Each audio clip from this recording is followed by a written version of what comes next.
سورہ آل عمران آیت نمبر 149۔ سورہ آل عمران کا 16واں رکوع اور چوتھے پارے کا 7واں رکوع۔ اللہ رب العالمین نے ارشاد فرمایا، یا ایھا الذین آمنوا، اے ایمان والوں، ان تطیعوا الذین کفروا، اگر تم کافروں کے کہے پر چلے، تم نے کافروں کی باتوں کی پیروی کی، یردوکم علی اعقابکم، تو وہ تمہیں الٹے پاؤں لوٹا دیں گے، فتنقلبوا خاسرین، پھر نقصان اٹھا کر تم پلٹ جاؤ گے۔ یہاں کافروں سے مراد تمام کافر ہیں، یہودی، عیسائی، منافق، مشرک، سب لوگوں کی باتوں سے اور ان کے کہنے سے ہمیں اپنے آپ کو دور رکھنا ہے۔ جو ان کی کہی ہوئی باتیں ہیں اس پر ہمیں عمل نہیں کرنا، ان کا کہنا نہیں ماننا، ورنہ یہ ہمیں کافر کر دیں گے، ہمیں بے دین بنا دیں گے۔ اس آیت کریمہ سے معلوم ہوا کہ مسلمانوں پر لازم ہے کہ وہ کفار سے علیحدگی اختیار کریں اور ہرگز ان کی رائے اور مشورے پر عمل نہ کریں اور ان کے کہے پر نہ چلیں۔ آج بڑا افسوس ہوتا ہے کہ مسلمان کہلانے کے باوجود مسلمانوں سے ہماری نفرتیں ہوتی ہیں، لیکن جو کافر ہیں، یہودی، عیسائی ہیں، ہندو ہیں، مشرک ہیں، بد عقیدہ ہیں، بد مذہب ہیں، رسول اللہ صلی اللہ علیہ وسلم کے گستاخ ہیں، صحابہ کے گستاخ ہیں، ان سے مسلمانوں کی دوستی بھی ہوتی ہے، اٹھنا بیٹھنا بھی ہوتا ہے، بڑی محبت کے تعلقات ہوتے ہیں۔ اگر سمجھایا جائے تو مانتے نہیں ہیں، حالانکہ قرآن مجید فرقان حمید اس سے ہمیں منع فرماتا ہے۔ بل اللہ مولاکم، بلکہ اللہ تمہارا مولا ہے، وہو خیر الناصرین، اور وہ سب سے بہتر مددگار ہے۔ یعنی کافروں سے دوستی نہ کرو، ان سے محبت کے تعلقات نہ رکھو۔ اگر تمہارے دل میں یہ خیال آتا ہے کہ پھر ہمارا کیا ہوگا، ہماری مدد کیسے ہوگی، یہ کافر ہمیں کام آتے ہیں، تو فرمایا اللہ تمہارا مددگار ہے، وہ تمہارا مولا ہے، وہ سب سے بہتر مددگار ہے، تو اس کی بات پر عمل کرو، اللہ تعالیٰ تم پر کرم فرمائے گا۔ سنلقی فی قلوب الذین کفروا الرعب بما اشرکوا باللہ، ان قریب ہم کافروں کے دلوں میں رعب ڈالیں گے، بما اشرکوا باللہ، ما لم ینزل به سلطانا، اس وجہ سے کہ انہوں نے اللہ کے برابر ٹھہرایا اس چیز کو جس پر اللہ نے کوئی سند نہیں اتاری، یعنی اپنی مرضی سے انہوں نے غیر اللہ کو اللہ کے برابر ٹھہرا دیا۔ یہ جو مشرک ہیں، یہ جو کافر ہیں، ان کے دلوں میں اللہ تعالی مسلمانوں کے رعب کو داخل فرما دے گا۔ یا فرمایا سنلقی، ان قریب ہم ڈال دیں گے، اور پھر یہ رعب ڈال دیا گیا، اور آج تک کافروں کے دل میں مسلمانوں کا رعب داخل ہے۔ اگر یہ رعب نہ ہوتا تو دیکھیں مسلمانوں کی تعداد ہے کتنی، صرف 15%، 85% کافر ہیں۔ کافروں میں اتحاد بھی ہے اور ان 15% مسلمانوں میں اتحاد بھی نہیں ہے۔ یہ 15% مسلمان انتہائی کمزور ہیں، اور جتنے اسلامی ممالک ہیں سب غریب ممالک ہیں یا ترقی پذیر ہیں، کوئی بھی ترقی یافتہ نہیں، کوئی بھی سپر طاقت نہیں۔ اور کافروں کے دل میں مسلمانوں کے لیے شدید نفرت بھی ہے۔ اگر ان کا بس چلتا تو یہ 15% مسلمانوں کو دنیا سے ختم کر دیتے، مگر اللہ تعالیٰ نے مسلمانوں کا رعب ان کے دلوں میں داخل فرما دیا ہے۔ اس آیت کریمہ کا جو شان نزول ہے وہ یہ ہے کہ جنگ احد سے واپس ہو کر کافروں نے یہ خیال کیا کہ مکہ مکرمہ کی طرف جانے کے بجائے ہم دوبارہ حملہ کر دیں، غزوہ احد کا معرکہ احد شریف میں ہوا۔ احد سے فارغ ہو کر کافر مکے کی طرف بھاگے۔ پھر جب وہ آگے گئے تو ان کے دل میں خیال آیا کہ ہم سے بڑی غلطی ہو گئی، 70 مسلمان شہید ہو چکے تھے، باقی جو مسلمان تھے سب زخمی تھے، تو ہم نے بالکل مسلمانوں کو ختم کیوں نہ کیا۔ آپس میں مشورہ کر کے انہوں نے فیصلہ کیا کہ چلو واپس چلتے ہیں اور مسلمانوں پہ حملہ کر کے انہیں ختم کر دیتے ہیں۔ جب ان کا ارادہ پختہ ہو گیا تو اللہ تعالیٰ نے ان کے دلوں میں رعب ڈال دیا اور انہیں شدید خوف آ گیا، ان کے دل میں شدید خوف پیدا ہوا اور وہ مکہ مکرمہ کی طرف واپس بھاگ گئے۔ اگرچہ شان نزول اس کا یہ ہے اور یہ سبب ہے، لیکن اللہ تعالیٰ نے قیامت تک کے کافروں کے دلوں میں مسلمانوں کو رعب ڈال دیا۔ دنیا کے سارے کفار مسلمانوں سے ڈرتے ہیں اور اللہ کے فضل سے دین اسلام تمام دینوں پر غالب ہے۔ وَمَأْوَاهُمُ النَّارُ، اور ان کا ٹھکانہ جہنم ہے۔ وَبِئْسَ مَثْوَى الظَّالِمِينَ، اور کیا برا ٹھکانہ ظالموں کا۔ وَلَقَدْ صَدَقَكُمُ اللَّهُ وَعْدَهُ اِذْ تَحُسُّونَهُمْ بِإِذْنِهِ، اور بے شک اللہ نے تمہیں سچ کر دکھایا اپنا وعدہ جبکہ تم اس کے حکم سے کافروں کو قتل کرتے تھے۔ یعنی میدان احد میں جب جنگ شروع ہوئی تو کافر قتل کیے گئے اور کافر جنگ کا میدان چھوڑ کر شکست کھا کر بھاگے۔ اللہ نے فتح عطا فرمائی۔ حتی اذا فشلتم، یہاں تک کہ جب تم نے بزدلی کی، وتنازعتم فی الامر، اور حکم میں جھگڑا ڈالا۔ نبی اکرم صلی اللہ علیہ وسلم نے 50 تیر اندازوں کو یہ حکم دیا تھا کہ اس پہاڑی درے سے ہٹنا نہیں، تو 10 کھڑے رہے اور 40 ہٹ گئے۔ وَعَصَيْتُم مِّن بَعْدِ مَا أَرَاكُم مَّا تُحِبُّونَ، اور نافرمانی کی بعد اس کے کہ اللہ تمہیں دکھا چکا تمہاری خوشی کی بات، تمہیں فتح ہو گئی، کافر بھاگنے لگے، تمہاری خوشی کی بات وہ اللہ نے تمہیں دکھا دی۔ اس کے بعد تم نے نبی اکرم صلی اللہ علیہ وآلہ وسلم کے حکم پر عمل نہیں کیا اور 40 افراد نے وہ درہ چھوڑ دیا، اس وجہ سے یہ پریشانی آئی۔ منکم من یرید الدنیا، تم میں کوئی دنیا چاہتا تھا، وہ یہ چاہتا تھا کہ وہ مال غنیمت جمع کر لے۔ ومنکم من یرید الآخرہ، اور تم میں کوئی آخرت چاہتا تھا۔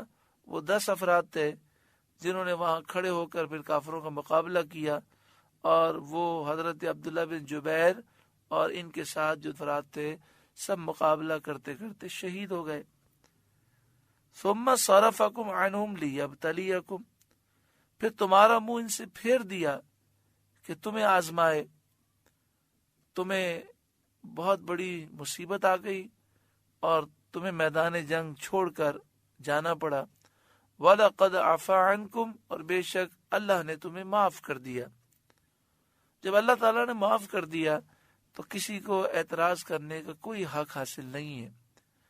یہ واقعات تو صرف واقعات کی حد تک تفسیر سمجھانے کے لیے بیان کیے جاتے ہیں، ورنہ جنہوں نے یہ معاملات کیے، جب اللہ تعالیٰ نے معافی کا اعلان کر دیا تو اب ان کے متعلق کسی کو کچھ کلام کرنے کا حق حاصل نہیں۔ وَلَقَدْ عَفَا عَنْكُمْ، اور بے شک اللہ نے تمہیں معاف کر دیا۔ وَاللَّهُ ذُو فَضْلٍ عَلَى الْمُؤْمِنِينَ، اور اللہ مسلمانوں پر فضل کرتا ہے۔ یہاں پر ہمارے لیے نصیحت ہے کہ وہ 40 تیر انداز وہ اس درے سے نیچے اس لیے اترے تھے کہ ان کے ذہنوں میں یہ بات تھی کہ نبی اکرم صلی اللہ علیہ وآلہ وسلم نے جو فرمایا تھا کہ یہاں سے مت ہلنا، آپ کی مراد یہ تھی کہ جب تک فتح نہ ہو جائے۔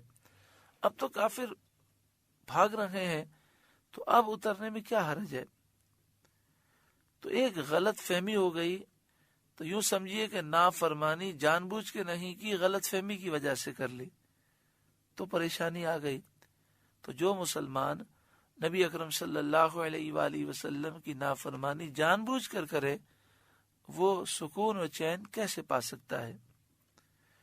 اذ تسعدون ولا تلوون علی احد، جب تم منہ اٹھائے چلے جاتے تھے اور پیٹھ پھیر کر کسی کو نہ دیکھتے تھے، میدان جنگ سے تم بھاگ رہے تھے، والرسول یدعوکم فی اخراکم، اور دوسری جماعت میں ہمارے رسول تمہیں پکار رہے تھے، آپ فرما رہے تھے اے اللہ کے بندو میری طرف آؤ۔ نبی اکرم صلی اللہ علیہ وآلہ وسلم صحابہ اکرام کے ساتھ میدان جنگ میں کھڑے تھے، فَأَصَابَكُمْ غَمًّا بِغَمٍّ، تو تمہیں غم کا بدلہ غم دیا، یعنی جب تم نے نبی اکرم صلی اللہ علیہ وآلہ وسلم کے حکم کو نہ مانا تو آپ غمگین ہوئے، تو تم نے ہمارے محبوب کو غم پہنچایا، اس کے بدلے میں ہم نے تمہیں غم میں مبتلا کر دیا۔ غمم بغم، جب کوئی شخص گناہ کرتا ہے تو اس سے محبوب کریم صلی اللہ علیہ وسلم رنجیدہ ہوتے ہیں، اور جو محبوب کو رنج پہنچاتا ہے اس کے دل میں خوشی داخل نہیں ہو سکتی۔ اس لیے اگر بندہ یہ چاہتا ہے کہ سکون پائے تو اسے چاہیے گناہوں سے سچی پکی توبہ کرے۔ مگر یہاں پر پھر وضاحت سماعت فرما لیں کہ یہ سارے معاملات ہماری تعلیم کے لیے ہیں۔ وہ تو وہ مسلمان تھے جنہوں نے نبی اکرم صلی اللہ علیہ وسلم کا دیدار کیا، اور اگر وہ میدان جنگ سے ہٹے بھی تھے یا درے سے نیچے اترے تھے تو یہ غلط فہمی کی وجہ سے ایسا ہوا تھا، پھر بھی اتنی مشکلات آئیں، لیکن آج تو سمجھانے کے باوجود بھی جان بوجھ کر شریعت کی مخالفت کی جاتی ہے۔ لِكَيْ لَا تَحْسَنُوا عَلَى مَا فَاتَكُمْ، اور معافی اس لیے سنائی کہ جو ہاتھ سے گیا، جو نقصان ہوا اس پر افسوس نہ ہو، وَلَا مَا أَصَابَكُمْ، اور جو مصیبت تم پر پہنچی اس پر تم رنج نہ کرو، یعنی پریشانی آئی یہ تمہاری نصیحت کے لیے تھی۔ اس کے بعد معافی کا اعلان اس لیے سنا دیا کہ جو تمہیں نقصان ہوا، جو تم پر مصیبت پڑی، اس کا غم تمہیں نہ ہو۔ واللہ خبیر بما تعملون، اور اللہ کو تمہارے کاموں کی خبر ہے۔ ثم انزل علیکم من بعد الغم، پھر اللہ نے تم پر غم کے بعد اتاری امنتا نعاسا، چین کی نیند اتاری، یغشا طائفة منکم، کہ تمہاری ایک جماعت کو گھیرے ہوئے تھی۔ جو دل میں رعب تھا، جو خوف تھا، اللہ تعالیٰ نے اس کو دور کر دیا، اور امن اور راحت کے ساتھ مسلمانوں پر نیند اتاری، یہاں تک کہ میدان جنگ میں مسلمانوں کو غنودگی آ گئی۔ حضرت ابو طلحہ رضی اللہ تعالیٰ عنہ فرماتے ہیں میدان احد میں نیند ہم پر چھا گئی، ہم میدان میں تھے، تلوار ہمارے ہاتھ سے چھوٹ جاتی تھی، پھر اٹھاتے تھے، پھر چھوٹ جاتی تھی۔ یہ نیند اللہ تعالیٰ کی رحمت تھی کہ خوف دور ہو گئے، نیند کا غلبہ ہوا، تھوڑی دیر کے لیے نیند کا غلبہ ہوا، اور جیسے ہی یہ نیند گئی ساری تکلیفیں دور ہو گئیں اور ساری تھکن دور ہو چکی تھی۔ تو جس جماعت کو نیند نے گھیرا تھا وہ صحابہ کرام و مومنین کی جماعت تھی، لیکن اس میدان میں جو منافقین کھڑے تھے ان پر خوف طاری تھا۔ وَطَائِفَةٌ قَدْ أَهَمَّتْهُمْ أَنفُسُهُمْ، اور ایک گروہ کو اپنی جان کی پڑی تھی، وہ منافقین تھے۔ يَظُنُّونَ بِاللَّهِ غَيْرَ الْحَقِّ ظَنَّ الْجَاهِلِيَّةِ، اللہ پر بیجا گمان کرتے تھے، جاہلیت جیسے گمان، وہ خوف سے پریشان تھے۔ اللہ تعالیٰ نے وہاں مومنین کو منافقین سے اس طرح ممتاز کیا تھا کہ مومنین پر تو امن اور اطمینان کی نیند کا غلبہ تھا، اور منافقین خوف و ہراس میں اپنی جانوں کے خوف سے پریشان تھے، اور یہ عظیم نشانی اور عظیم معجزہ تھا۔ منافقین کو یہ گمان ہو رہا تھا کہ اللہ تعالیٰ سید عالم صلی اللہ علیہ وآلہ وسلم کی مدد نہ فرمائے گا، اور وہ یہ گمان کر رہے تھے کہ نبی اکرم صلی اللہ علیہ وآلہ وسلم شہید ہو گئے ہیں، اب آپ کا دین باقی نہ رہے گا۔ تو فرمایا کہ یظنون باللہ غیر الحق ظن الجاہلیہ، وہ منافقین اللہ کے بارے میں بیجا گمان کرتے تھے، جاہلیت جیسے گمان۔ یقولون، وہ کہتے تھے، حل لنا من الامر من شیء، کیا اس کام میں کچھ ہمارا بھی اختیار ہے؟ قل ان الامر کلہ للہ، آپ فرما دیجئے کہ اختیار تو سارا اللہ کا ہے۔ یخفون فی انفسہم ما لا یبدون لک، اپنے دلوں میں چھپاتے ہیں جو تم پر ظاہر نہیں کرتے۔ منافقین اپنا کفر چھپاتے ہیں، اللہ کے وعدے کے بارے میں جو ان کا شک ہے وہ اس شک کو چھپاتے ہیں۔ جہاد میں مسلمانوں کے ساتھ یہ چلے تھے تو صرف مال حاصل کرنے کے لیے، اب انہیں اس چلنے پر افسوس ہو رہا تھا، وہ اس افسوس کو چھپا رہے تھے۔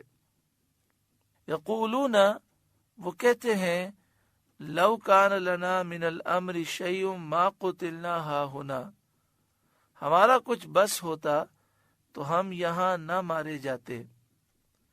یعنی اگر ہم میں عقل ہوتی اور ہمیں کوئی اندازہ ہوتا کہ اتنا برا حال ہوگا، ہم تو سمجھے تھے کہ مال ملے گا، اگر ہمیں عقل ہوتی تو ہم گھر سے نہ نکلتے اور مسلمانوں کے ساتھ کفار سے لڑائی کے لیے نہ آتے، اور ہمارے سردار یہاں نہ مارے جاتے۔ قل، اے محبوب آپ فرمائیے، لو کنتم فی بیوتکم لبرز الذین کتب علیہم القتل الی مضاجعہم، اے محبوب آپ فرمائیے کہ اگر تم اپنے گھروں میں ہوتے، جب بھی جن کا مارا جانا لکھا جا چکا تھا، اپنی قتل گاہوں تک نکل کر آتے۔ یعنی اے منافقوں، اگر تم اپنے گھروں میں چھپ بھی جاتے تو جس کی موت لکھی تھی تو جہاں لکھی تھی وہ وہاں نکل کر آ جاتا، کوئی نہ کوئی سبب بن جاتا، تو گھروں میں بیٹھ رہنے سے کوئی فائدہ حاصل تمہیں نہ ہوتا۔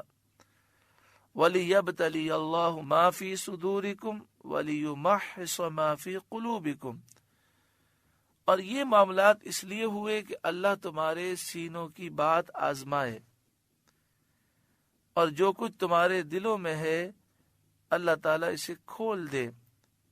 یعنی تمہارے دلوں میں اخلاص ہے، جو نفاق ہے اللہ تعالیٰ لوگوں پر ظاہر کر دے۔ واللہ علیم بذات الصدور، اور اللہ دلوں کی بات جانتا ہے، اس سے کوئی چیز پوشیدہ نہیں۔ یہ آزمائش دوسروں کو خبردار کرنے کے لیے ہے تاکہ مومن اور منافق لوگوں پر ظاہر ہو جائے۔ ان الذین تولوا منکم یوم التقى الجمعان، بے شک وہ جو تم میں سے پھر گئے جس دن دونوں فوجیں ملی تھیں، انما استزلهم الشیطان ببعد ما کسبوا، انہیں شیطان ہی نے لغزش دی ان کے بعض اعمال کی وجہ سے کہ انہوں نے سید عالم صلی اللہ علیہ وسلم کے حکم کے برخلاف مرکز چھوڑ دیا۔ وَلَقَدْ عَفَى اللَّهُ عَنْهُمْ، اور بے شک اللہ نے انہیں معاف فرما دیا۔ یہاں پر پھر عرض کر دوں کہ چونکہ آیات کو سمجھانا مقصود ہے، اس لیے تفسیر میں یہ واقعات بیان کیے گئے۔ وَلَقَدْ عَفَى اللَّهُ عَنْهُمْ، اور بے شک اللہ نے انہیں معاف فرما دیا۔ اس پر اگر کوئی غلط انداز میں تبصرہ کرے یا ان لوگوں کی توہین و مذمت کرے تو وہ خود اپنی آخرت کو برباد کرے گا۔ ادب انتہائی ضروری ہے۔ ان کے ساتھ جو معاملات ہوئے یہ مسلمانوں کی تعلیم کے لیے تھے کہ اگر ایسا ہو جائے اور مشکلات آ جائیں تو پھر تمہیں صبر کس طرح کرنا ہے۔ ان اللہ غفور حلیم، بے شک اللہ بخشنے والا، حلم والا ہے۔